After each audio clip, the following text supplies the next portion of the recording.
It's funny. I have to click on one screen and then move the mouse, and I get very confused. Hello, everybody. Welcome to tonight's session, which is Calm is Built, Not Hoped for.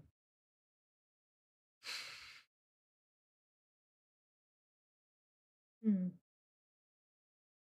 I'm not a calm person. I come across as very calm, but I'm definitely the proverbial swan, where it seems to be calm on the surface, and it's all action below the surface, where everything's going on. I'm frantically paddling and trying not to sink. And yeah, and that describes me quite well. I don't feel like a swan at the moment. Anyway, let's dive straight into tonight's presentation. Hit the presentation button and then move my mouse. There we go. Okay. I really must stop saying I'm getting really irritated with myself. In the January series, I've been talking about behaviour and regulation and dysregulation and co-regulation and all of those things. And in the last session, we talked about how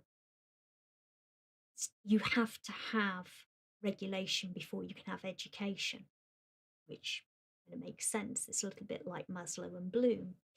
But one of the words I keep using is calm. And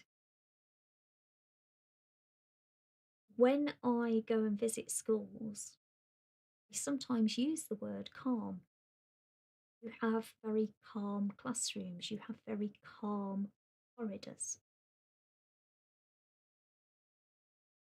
And sometimes I wonder whether I actually mean that. Because I have walked into some classrooms where they are very calm and the students are very compliant. It's a very deliberately chosen word. But I wouldn't say there's an awful lot of learning going on. It's almost like the students may have learned to play the game to stay out of trouble. I've seen corridors that appear to be calm, but when you dig below the surface, regimented might be a better word. Calm to me isn't, as a word, I'd say, um, isn't about quiet and peaceful and everybody doing the right thing at the right time. Calm is about safety. It's about emotional safety and an environment that feels safe, where I can express myself in whatever way I need to. And that might not appear to be a calm expression, as in I might want to yell or scream, but I feel safe in that environment to do so. So that's what I mean when I say calm in the context of today's session.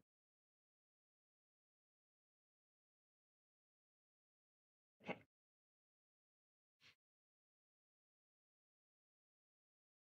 In our last presentation, say we looked at the iceberg pyramid, and we've got this behavior at the top of it, and then sitting underneath it, we've got all of the things that build up to the behavior. So the anxiety, the overwhelm, the fear and the trauma, and any unmet needs. And I made it really, really clear that, unless you know those things that sit underneath that iceberg or at the bottom of that pyramid, then there's no point addressing the behaviour. Because all you're doing is actually sticking plaster over it. You're not exploring these things. But once we know what that behaviour is and why they're doing it, we actually have to do something with that information. We've got to actually put things in place. And everybody's bottom bit of their pyramid, bottom bit of their iceberg is going to be different. But there are whole school things that we can put in place that help lots of people rather than just one or two people. And you know that I'm passionate about that. So when I talk about adaptive teaching, I'm not talking about doing it for that one student. I'm basically saying, you're going to do it for one student, you might as well do it for everybody. And if you're doing it for everybody, then everybody benefits. So this is about making calm classroom structures for everybody, not just for the child who's exhibiting a particular behaviour. But we need to choose the right calm classrooms. We need to choose the right strategies. And that means it has to be designed into the whole fabric of the day, into that whole structure of the day. So, what we want is words I've used previously: predictability, consistency, kind of working systems that work together with each other. And if we can do that, we move from almost the firefighting and the crisis management into this buffered zone, zen, calm, whatever you want to call it. We've got something that is going to work for the majority. We're still going to have blowouts, we're still going to have the odd child, still going to have things that don't work, but it should reduce for the majority. And even with those that are having that dysregulated period, because we've got the structures in place and everybody knows what to do, that period of dysregulation should, in theory, become easier to bring back down again, or less episodes of it, or they're able to choose a self regulation strategy to move themselves from it, even if it then escalates further later in the day. So we've got the things in place. Emotional safety is a system. So I said, predictable environments. If I know what's coming for the rest of today, I can predict how I'm going to respond to it. So I'm currently wearing a wool dress and a pair of very thick tights and some boots because I'm freezing, because I looked at the weather forecast this morning and I saw it was going to be cold. So I'm temperature regulated because I knew what to expect. If later on today I decide to go somewhere, trying to think of somewhere, the sauna, go to the sauna, where there's a sauna, but let's go to one anyway. I decide to go to a sauna later on this afternoon, but I haven't actually planned going to it because it wasn't a predictable part of my environment. I'm going to feel very uncomfortable because my thick boots and tights and my long sleeved wool dress with a hood is not going to be the right attire for that sauna. And that's what we mean when we're talking about predicting the environment. If we know what our classroom is going to look like, if we know what our day is going to look like, then we can plan for it. We can make sense of it beforehand. I'm an over planner anyway, but the more I think about it, the more I realize that children actually, if they know what's happening, they are better prepared, which kind of just makes sense anyway. When we change things, as we know, we get inconsistency, and inconsistency can increase anxiety. And again, if I don't know what's happening later on, then I start to feel a bit anxious. So making plans to go on a trip, and if I don't know what time we're leaving, and whether we're going to stop for a coffee en route or this, that, and the other, my anxiety increases. And I have to know, not not that morning, I have to know in advance. So when we don't know those things, we find ourselves on high alert because we don't know what we're looking for. And the best example I can use for this is I very often have to travel for work. And if I know where I'm going, and I do plan my route, and I will use train, usually to get down to London, but then I will generally use a taxi because I don't like the tube. I know my route from where the train drops me off to the taxi rank. It's not that far, so I know exactly where I'm going. And I feel quite secure walking that route, even though it's the centre of London and I am not a city girl. If I have to do that route and I don't know where I'm going, so let's say, for example, I've decided to catch the tube for some random reason, or I've gone into a different station, which doesn't happen very often, but does occasionally, I find myself on high alert. I find myself looking around constantly. I find myself checking my watch, even though I know that I will have given myself enough time to get from one place to the other, because again, I overplan. But I will be constantly looking out for things. I suppose my original route, I become blind to my environment because I've almost got used to it. I'd only make the trip 6 times a year, but because I've done it before, it's okay. Whereas something new, I'm constantly scanning for everything. So a bit like the meerkats looking up and round and all the rest of it. And that means that I'm not taking in that information. And it's very much like that for children, for our pupils, our students. If they don't know what's coming next, if they've got that unpredictability, their anxiety is increasing and they're not particularly listening to their lesson. So the learning isn't happening because we're on high alert, we're scanning.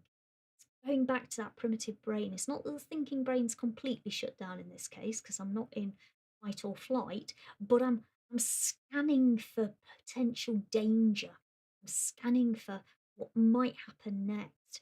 So I've almost got that focus on that rather than everything else.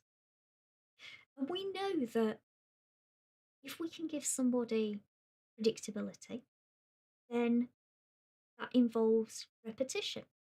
And we know that if we keep going over things again and again and again, it's not just practice makes perfect, but practice makes permanent. But also, practice gives us that pattern to predict from. And it allows us to identify how to react to different things. So, if I know that a particular sequence of events leads to one particular reaction from my teacher that I don't like, then I may well avoid that particular sequence of events. So, a calm classroom, though, in this sense, so an emotionally regulated classroom, safe classroom, is not something that you can build like that. It isn't instant. It is something that is built over time because it needs the routine, it needs the predictability, and it needs the repetition. And it needs the variation from the predictability for those slight, you know, tweaks that we have occasionally. But we do need time to do that. And there's absolutely no shortcuts that we can have towards this. So, those students who have multiple members of staff because we have a staffing crisis in school for whatever reason, whether that is a TA who is supporting in the classroom or the teacher that's there at the front, they have an added issue with that because They don't have the predictability. They don't know when the next member of staff's coming. They don't know how long this one's going to last for. They don't have the repetition. They don't have the same sequence of things everybody else has. So, although me, as an outsider walking in, I can say this looks like a calm classroom, it is far from calm for that student because they don't have that emotional safety in there. They don't have that predictability. They don't have those routines. Predictability is a regulation tool, scowling there at the strange language on the left hand side. You can tell I used AI to create my images again. Some words that were spelt right. Anyway, predictability is a regulation tool. So, first of all, it helps to reduce cognitive load. If I know what's coming next, I haven't really got to think about it. So, I haven't got to load that information into my brain to be able to cope with it, to be able to manage it. Therefore, I've got more mental capacity for doing whatever else is going on, whether that is learning something new or applying myself to something that requires me to use prior information. Okay, so predictability, I stop scanning the threats, I've got that greater capacity in there to actually do some learning. It can also help to anchor any anxiety. So if I know what's coming, the routine is there, I know what to do next, and therefore I've not got to almost prime my system for it. It's there. My body's going to follow it automatically. Think of a what do we call them? Yeah, I'm sure you've all experienced it where you drive to work if you drive and you realize that you can't actually remember the three sets of traffic lights and two roundabouts that you went over, hopefully not while they were on red and literally over the middle. Um, because you've followed that route so many times that it is part of your motor memory. You just go and you do it. It's like when they say if you have ever ridden a bike, as soon as you get back on one, you remember how to do it because you've got that motor memory. It's kind of sitting there. Well, predictability is pretty much the same thing. And as far as anxiety is concerned, we feel less anxious about doing something that we've done hundreds of times before than we do something that is entirely new to us. So we feel calm in doing it. We're not having to think it through. Think about the first time you got in a car, especially if you drive a stick shift and you had to coordinate 2 feet, two arms, your eyes, your head, and everything else as well. And you're trying to put it into reverse, or you foot on the clutch and the accelerator, and then the brake, and then you're steering. And do I steer right or left to make it turn that way? You had to think about each step of it, and you probably felt quite nervous doing that, quite anxious. You probably don't think about it at all now.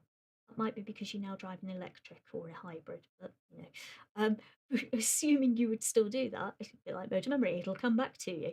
Um, assuming you still do that, you don't think through it step by step. You did at some point. And if we can give students predictability, they reduce their anxiety just the same as you reduced your anxiety.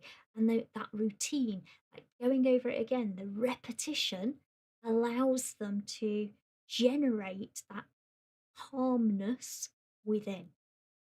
I've put there structure creates freedom. So un- I'm not saying that everything follows this straight Roman pathway, never deviates from it. What it actually does is it allows us to have that pathway and then to widen the pathway slightly. It allows us to stretch the boundaries. It allows us to almost deviate slightly because we've got the security of knowing we've got that road to follow down. We know where we're going. We know what's going to happen. I've got my routine, I've got my sequence. I'm not feeling anxious because I've got my predictability in there. And now you can put one little tiny bump in, like a pothole maybe. There's several of those around at the moment. And is not going to cause major disruption because everything else is stable.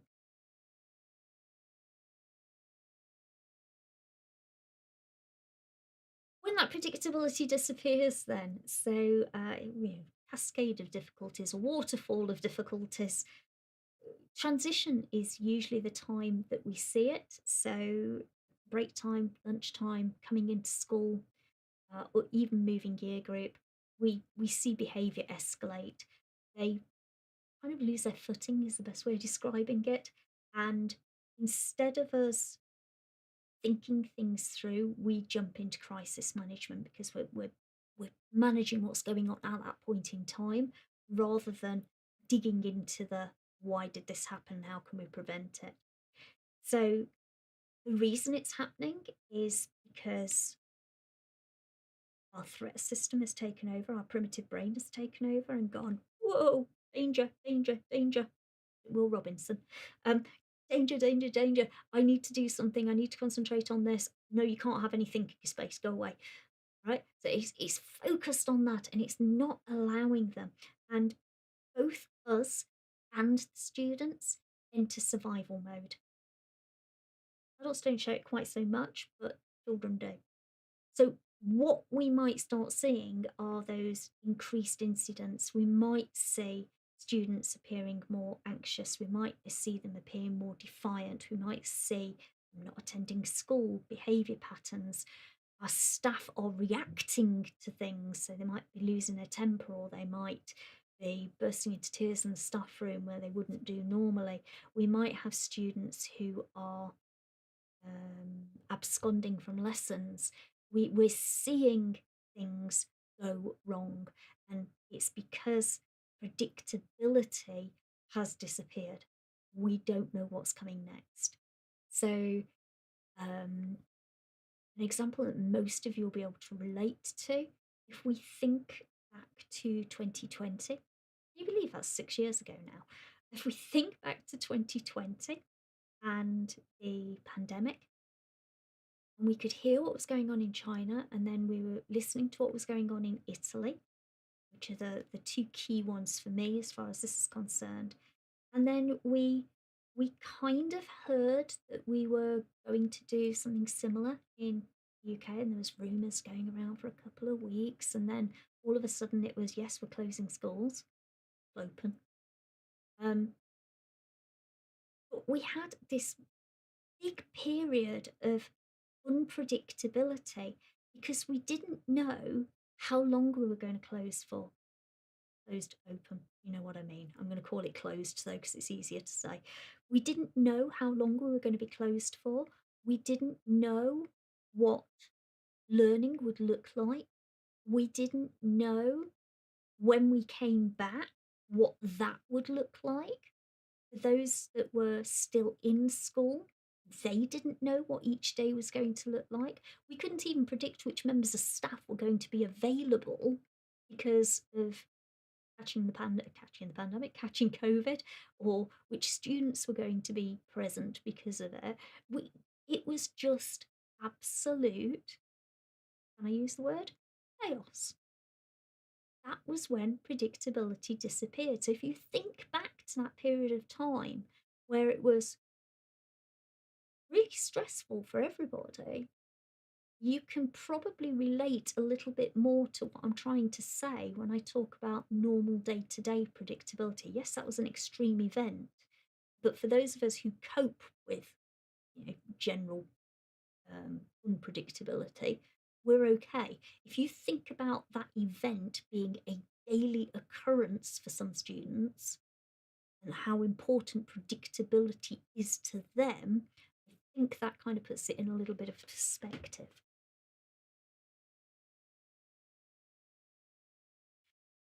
Transitions can be high risk moments, we know that anyway. So, whether that's classroom to corridor, playground to dining hall, school to home, home to school, each space could have different rules and expectations. So, can we have any consistency across those? Obviously, we're not going to have silence in the dining hall, although I do know some schools that do, but you might be expected to have silence in assembly. What if the same space is used for both? How does a young child understand the difference between the two? Same applies when we are talking about secondary schools and we're looking at different spaces. So you might have a art teacher who says, "Yep, you can come in anytime you want, just walk through the door." And we might have a science lab where it is absolutely no way do you go into that room until somebody lets you in. Which one is it? What are the rules that sit around this? So, what are the rules and expectations? What predictability can we give children? And it could be okay to have different things for different purposes, but we need to make sure they are clear and that they are communicated, that they are communicated well, not left to chance or left to some kind of learning experience, because we know a lot of children will struggle with that. Again, adults, so changing adults or changing tasks, we have to reorient ourselves each time. So that can, again, bring its own challenges. So even something as simple as a PPA teacher coming in primary school, that can cause its own challenges. Or if a member of staff has left and we've got a new member of staff coming in, children may decide they don't like them straight away, usually because they are different. Endings and beginnings, so finishing one activity, starting another activity, generally more to do with primary schools, but it could be a secondary school if you've got double lesson.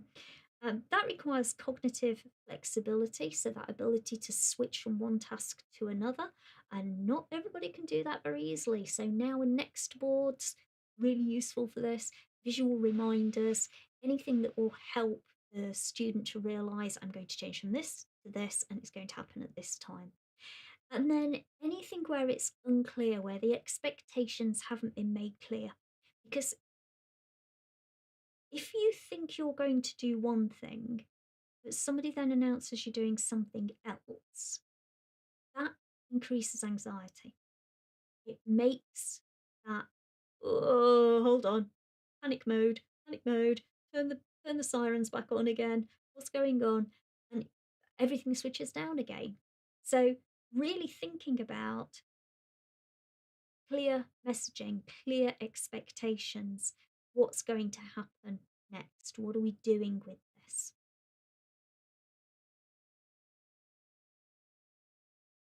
What can we do? We can use clear visual and verbal cues. So in 5 minutes, we'll be moving to the hall. Five on the hand or on a clock, whatever. Write it on a board. Gives everybody that chance to change for things when the timer over. Consistent language. So whoever says walking feet or quiet hands, whatever it is you're using, everybody's using the same thing. I think that's less important personally in a secondary school, but it's certainly useful in a primary school.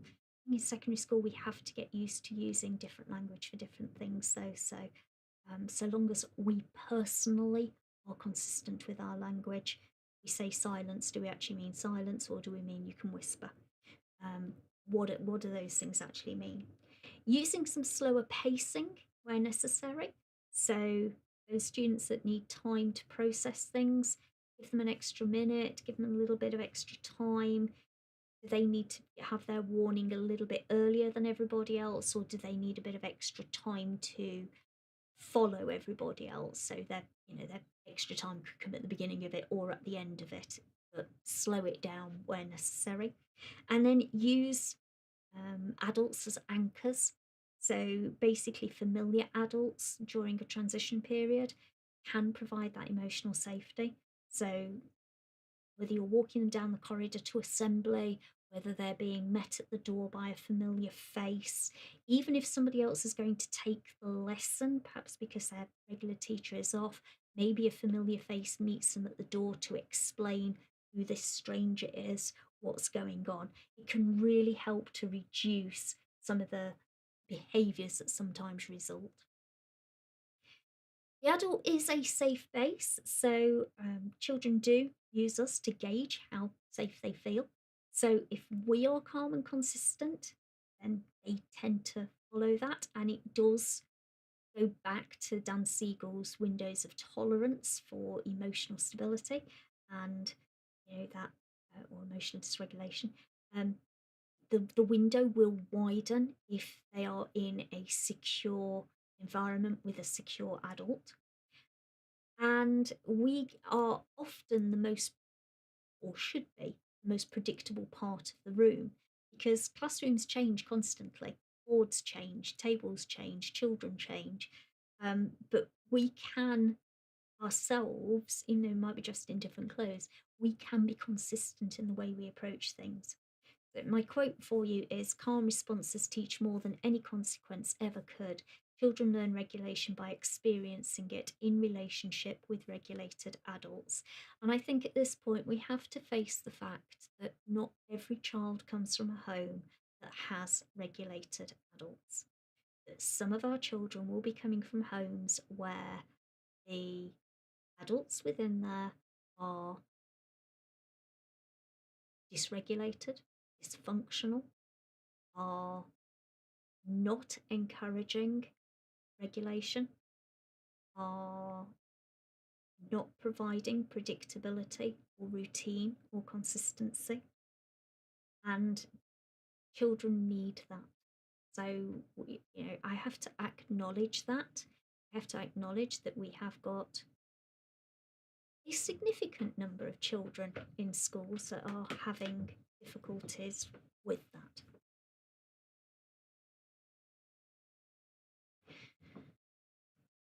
Children borrow regulations. So, this is back to our theory of co regulation. So, that's learned through relationships.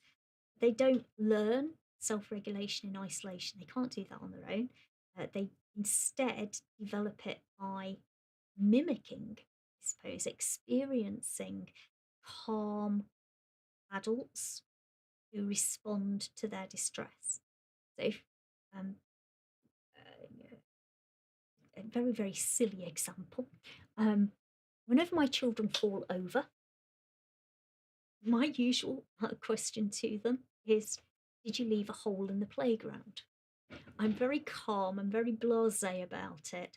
I do not run, I am not a parent who will run over with a ball of cotton wool, or a roll of cotton wool, and pick them up and cuddle them and make a massive fuss over it. And, oh, are you okay? How's your owie? Let's get a wet paper towel and all the rest of this. Oh, is the playground okay? Did you damage it? Am I going to have to pay for it? Which might sound cruel and callous, but actually it's just a quite calm response. And then when it comes to dealing with their actual injury, they've got me calm. They've not got somebody who is fussing and faffing and kind of making it worse. Already said I don't like children wailing, and that's the worst thing you can do with me is to sit there and wail at me. So I have to be calm, and if I'm calm, my children stay calm. But not everybody's the same. Everybody will react that same way. So I come across as callous. Some people come across as cuddly. Some people will come across as coddling. So which approach are you going to take? If we want children to learn how to self-regulate, learn how to pick themselves back up, then we've got to demonstrate it to them. Pupils can borrow the calm from adults before they can generate it for themselves. So basically, what that means is if they are not calm, they can borrow some of yours. They can take from your calm demeanor. So your approach to it. It's a bit like the co-regulation. So they're borrowing that sense of swanness on the top, even though they may still be frantically paddling underneath. And then if we constantly model that emotional safety, then our pupils can express emotions safely. So it is okay to cry. It is okay to lose our temper sometimes. It is okay to swear. It is okay to throw your book down on the table when you're really, really frustrated with something. That's absolutely fine within parameters. And we need to model and teach children those parameters, especially if they are coming from a family where regulation is not happening so much. So when an adult dysregulates, well, sometimes we can end up mimicking our students. So, um, and that can have an impact in the classroom and in the corridors and the staff room and everywhere else. So sometimes we personally go into flight mode. So raised voice, rigid enforcement, you will sit down, power struggles. That's the one I usually see. So staff who have to have the last word, got to win the battle, power struggle. That's their fight response coming in. We might have flight responses, so avoiding a situation with students. They don't want to do the, um, oh, what's it called? Restorative justice. They don't want to have that conversation. They don't want to make that phone call home. They won't put them in the detention or whatever the sanction is your school's using. Maybe they're calling for backup prematurely. Maybe they're withdrawing emotionally. They're kind of running away from it. They're avoiding things. We've got staff who might freeze. They feel paralyzed. They shut down. They just let the kids do whatever the kids want to do. They have an inability to respond to it. And then we might have them fawning. So, in other words, oh, the class don't want to do this. So, that's okay. We'll over accommodate them. We'll drop my boundaries. It's okay. So long as you like me. And they're appeasing them at all costs. So, just, we've talked about students and their response, but we also have to recognize that adults will dysregulate in the same way as well. And these are some of the things that we will see. And you know, I'm pretty sure you can identify a member of staff for every single one of those as to their go-to response when they're struggling with something.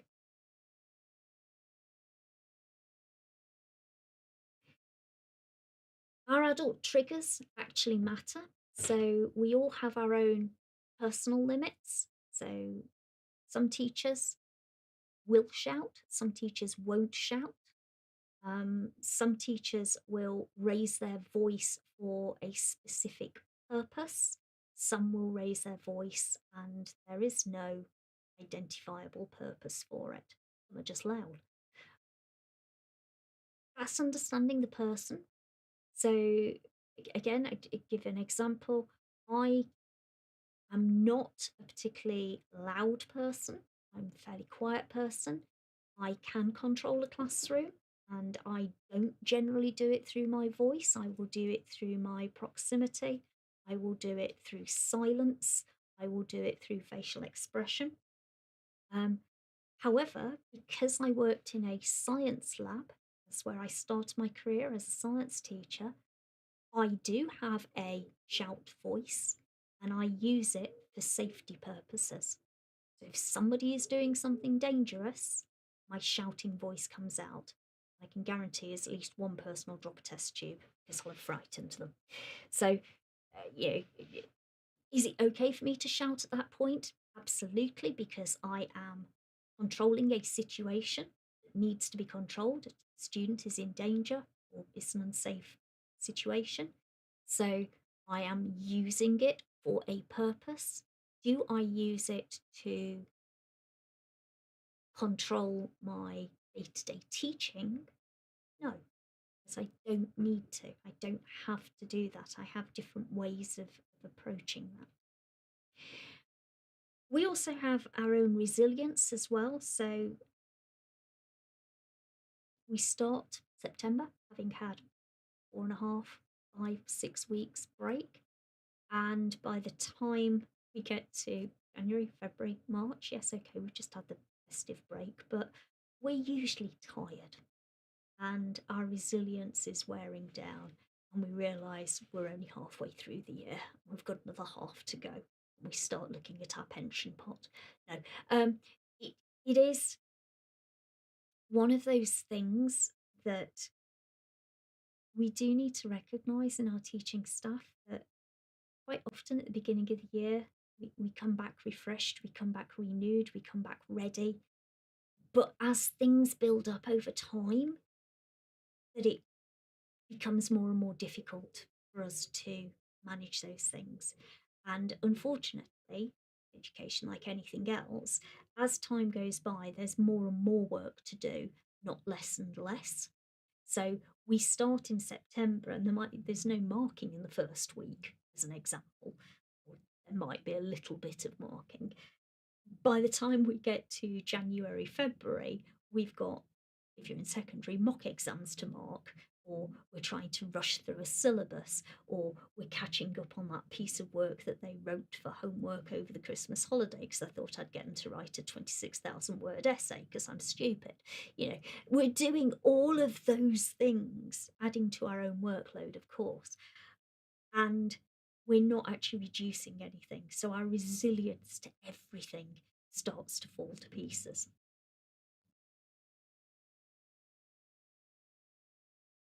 Regulation is contagious, so calm spreads. If one person is calm, everybody else tends to be calmer as well. And if you have one very hyperactive teacher in the classroom, everybody else tends to get hyperactive as well. Dysregulation escalates. So it's that kind of idea of if there's some tension in the classroom, if an adult is stressed in the classroom, students will pick up on it and we can have that dysregulation go completely through the window. We get emotional loops, so one person can influence another, and that might cause an upward spiral. So we might have people getting a bit more hyper, or it could cause a downward spiral, so we could actually calm each other down. And that's, it could be between two adults, could be between two pupils, could be between an adult and a pupil. We do have those emotional loops, and the systems that we put in place, those planned responses, need to interrupt any escalation before it takes control. So if we notice some of these things from the previous slide, which has not come up for some reason, there we go. If we notice that somebody is hitting their personal limit, or that their resilience has kind of gone disappeared somewhere, then we need to be putting those systems in place to interrupt it before we get that dysregulation escalating. So, what can we do? And again, not always a job for the Senko, but certainly some ideas to use. And it's probably things that you could use with your teaching assistants because they may well become dysregulated too. Giving them time to pause after a difficult incident. So even if it's only a 5 minute break, but it does help to take that deep breath, have that cup of tea, calm down, go for that wee that you've been desperate to go for since 7 o'clock this morning. Any of those things can really just let them step back for a second before going back into things. Having a clear escalation pathway. So if we know something's getting out of control, who do we call and when do we call them? So we're not going to try and do it immediately. I tend to notice ECTs might do that. They call for assistance a bit too soon. And then it's not that they're incapable of doing it, but the students start to think, you can't cope with me. Therefore, they escalate the behaviour faster. So, really being clear about when am I going to call somebody for help? Who do I need to call? And not jumping to it as the first resort, making sure we've got a couple of those strategies in first to actually address things. Permission to tag team. So, this is especially important for a TA who is perhaps dealing with a dysregulated child. So, can we tag team? Can we have somebody else slip in? That does mean we need to use familiar adults. Can't put a unfamiliar adult with that child at that point because that will probably make things even worse. But, and this is the real reason why we don't encourage one to one as being one specific named person for a child. Yes, okay, they can have one to one support, as in one on one support, but that one could be 5 different people at different times throughout the week. That is healthy, that is good, because we need that permission to tag team at times. Give somebody a break, and it is not a failure to need that break. And then leadership modeling as well. So I have witnessed senior leaders who will yell at kids. So they basically demonstrate definite dysregulation rather than co-regulation, rather than showing students how to feel safe. And students will, I think they'll either laugh at them, or they will be absolutely terrified of them, usually when they spit on them at the same time. Not deliberately, obviously. I didn't mean a member of senior leadership comes up and spits on them.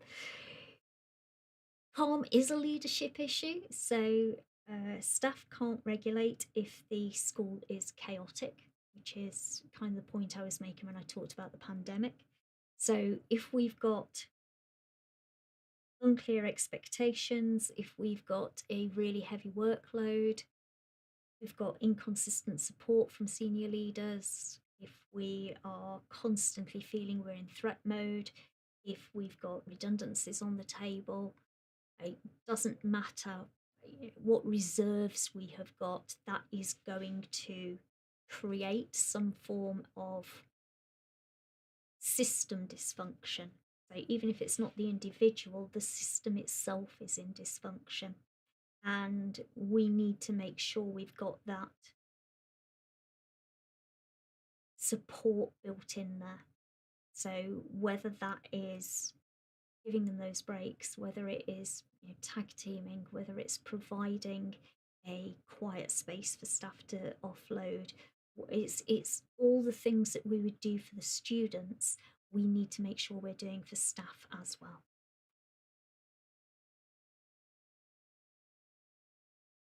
As a Senko, then, say you're not always in control of these things, but the things that you can control, or if you get the chance to control, looking at routines and transitions. So, where are these things likely to go wrong across the school day? What can we put in place to strategically avoid dysregulation? Influencing language in policies is really key. So, anything that uses punitive language, just trying to get rid of it and using more regulation and relational language instead. Love the behaviour policy rather than behaviour policy. Modelling those neutral responses. So I hear that, I see that you are struggling with this lesson. It's quite emotionally neutral rather than you're misbehaving. But we need to model it. We need to use it with our staff as much as we use it with our pupils. And then advocating for realistic expectations.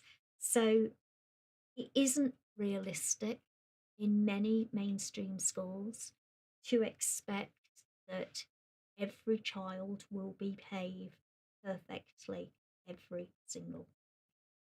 It is unrealistic in most schools for us to expect that every teacher will come in perfectly regulated every single day and deliver perfect lessons every single day. They are unrealistic expectations. It's also unrealistic to expect the child with ADHD to concentrate or sit still in assembly or to go on the school trip without there being a slight glitch somewhere.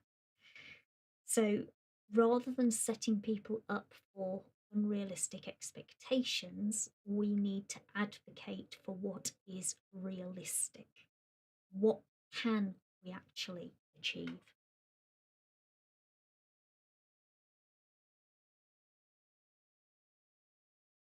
Talking about language, so words like defiance and refusal are quite triggering.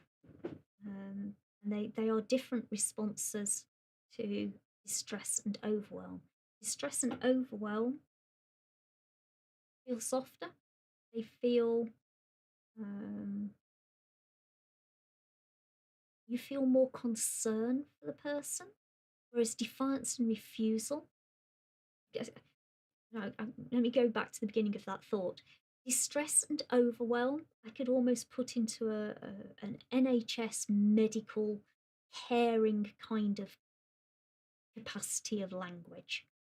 Defiance and refusal sits within a prison system. If you think about the language in those terms, which one do we want to use to refer to children? Do we want them in a prison system or do we want them in a caring NHS system? I think the caring NHS system is the one we want. So we need to be using language like distress and overwhelm and not defiance and refusal. Relational responses. So there's plenty of information out there on relational approaches to students, and you can get plenty of training on that. I am not a relational approach trainer, um, and don't intend training as one either, but that information is out there and is probably a good beginning of year inset. And then supporting calm. So we're not controlling children, we're supporting calm environments. So we want regulation, not compliance. We want students to be able to self regulate, be able to control that for themselves. So that's why I say it's about being calm, not controlling. Different sense of the word calm. How do we build calm into the day? We have got a predictable beginning and ending, so consistent routines. They're like our bookends. We've got some clear recovery routines. So, what are we going to do after an incident? Hiccups are still there, and that can help to reduce that shame that's associated with dysregulation, and it can help to speed up the re-regulation. Using some shared language, so that language we're going to use across the staff, especially if it's being used with students, and then minimizing any unnecessary surprises. So keep the predictability. And if a change is unavoidable, can we give advance warning? Can we give additional support? Can we give some form of familiarity with it, whether that's an adult or an environment or whatever else?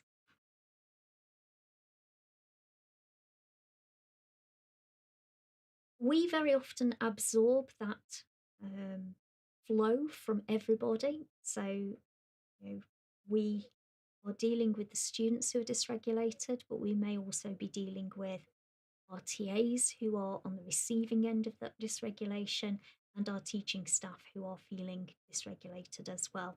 So it is stressful. It is going to drain your own resources, and you need to be aware of that. You need to be aware of your own capacity within that to be able to serve everybody properly. So your well-being matters as much as everybody else's, and your senior leadership need to recognize that, and you need to recognize it. So if we're having a bit of a reset here, calm is not personality driven. It's not to do with the person. It's to do with structural choices. So regulation at every level throughout the school. Small changes can create really large effects. So transitions, scripts, language, anything that's going on in the school. And then emotional safety is needed before we get learning. So emotional safety enables learning, because without those, learning is impossible. It's back to our Maslow before Bloom.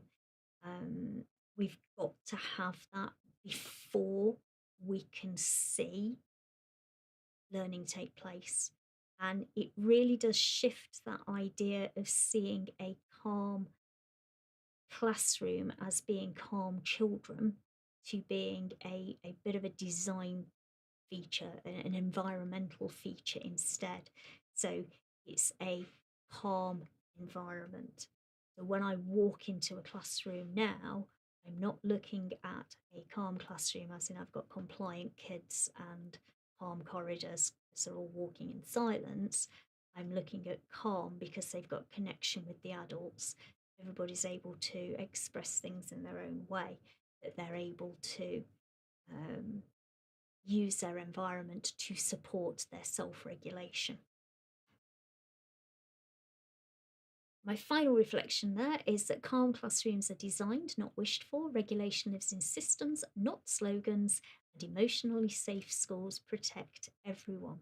I think that's the key thing because I read so many times on the TA group that I'm part of where they're talking about, especially one to one TAs who are asked to work independently with a child, perhaps in a room on their own or in a space in a corridor on their own, and that child has bitten them or kicked them or hit them or sworn at them, or they've just had a really, really dysregulated day. And that member of staff will be saying, I don't know if I can go in tomorrow.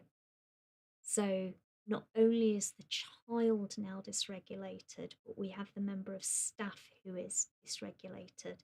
And if they choose to go in and they're asked to work with that child again, then that might make the child worse, it might make the child better, it could make member of staff worse. It's just leading to a whole load of things. I think we need to stop looking at the dysregulation.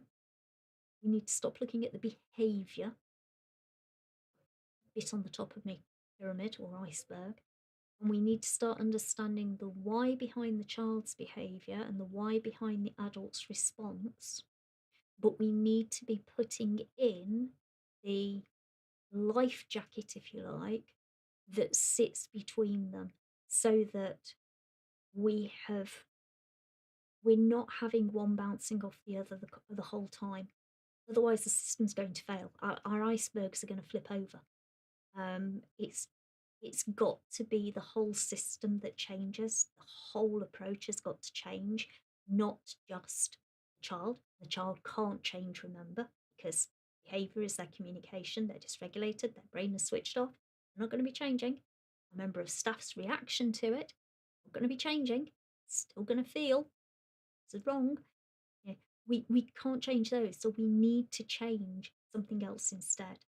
And with the more complex children we have now coming through our schools, it's even more important that we consider those different ways of doing that and meeting those needs.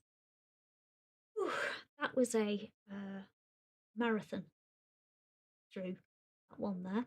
Hopefully, it has given you an idea of calm classrooms and that calm classrooms are not as straightforward as just kids being compliant and doing what we ask them to do, but it's definitely about an environment within an education system that enables emotional connection and safety for everybody, staff and students.